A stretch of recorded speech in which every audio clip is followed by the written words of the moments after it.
நம்ம ஊர்ல ஒரு பழக்கம்ங்க, பேரை மாத்திட்டா ஹலால் எல்லாமே. தமிழ்ல ஜோசியமா கூடாது, அஸ்தோபில்லா, ஜோசியம் பார்க்கலாமா அஜர்த்து கூடவே கூடாது. பால் கிதாபு அது பார்த்துக்கலாம், பிரச்சனை இல்லை. டேய் ரெண்டு ஒண்ணு தான்டா. அவன் தமிழ்ல பார்த்தா நீ அரபியில பாக்குற, ரெண்டு மண்ணாங்கட்டிக்கு என்ன வித்தியாசம் இருக்கு? அவன் தமிழ்ல பார்த்தா நீ அரபியில பாக்குற, ரெண்டுக்கு என்ன வித்தியாசம்? அவன் தேரில் தானே நீ கூடி இழுக்கிற, அவன் பால் குடம் தூக்குனா நீ சந்தன குடம் இழுக்கிற, அவன் 5 கலசங்கள் சொன்னா நீ 5 மணி நேரம் கட்டி வச்சிருக்கிற. அப்ப அவனுக்கு உனக்கும் எல்லாவற்றிலும் ஒத்துத்தானே போகிறது. அங்கிருந்து ஈழச்சாங்காப்பி அடிச்சு வச்சிருக்கல. ஈழச்சாங்காப்பின்னு என்ன தெரியுமா?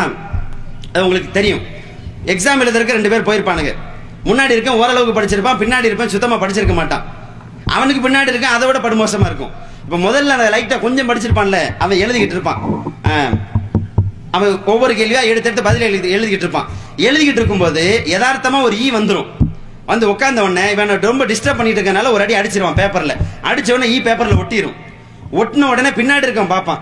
எட்டி எட்டி பார்த்து எழுதிக்கிட்டு இருப்பானா, இதுக்கா அடிச்சு ஒட்டி வச்சிருக்கான். சரி ஒட்டி வச்சாதான் வாத்தியார் பாஸ் பண்ணி விடுவார் போல தெரியுது, அப்ப நம்மளும் அடிச்சு ஒட்டி வச்சிருவோம்ட்டு இவன் தொலாவி அடிப்பான். அவனுக்கு தானா வந்திருக்குங்க, இவனுக்கு அடிக்க எங்க போய் அடிக்கிறது, தொலாவி தேடி பிடிச்சு அடிச்சு ஒட்டி வச்சிருவான். வாத்தியார் பேப்பர் கரெக்ஷன் பண்ணும்போது தான் பாப்பாரு, இதுதான்டா அடிச்சாங்க காப்பின்னு. நீங்க அந்த வேலையை தானே பார்த்து வச்சிருக்கிறீங்க. அங்க பிற மதத்திலிருந்து எந்த கலாச்சாரத்தையும் காப்பி அடிக்காதீர்கள்.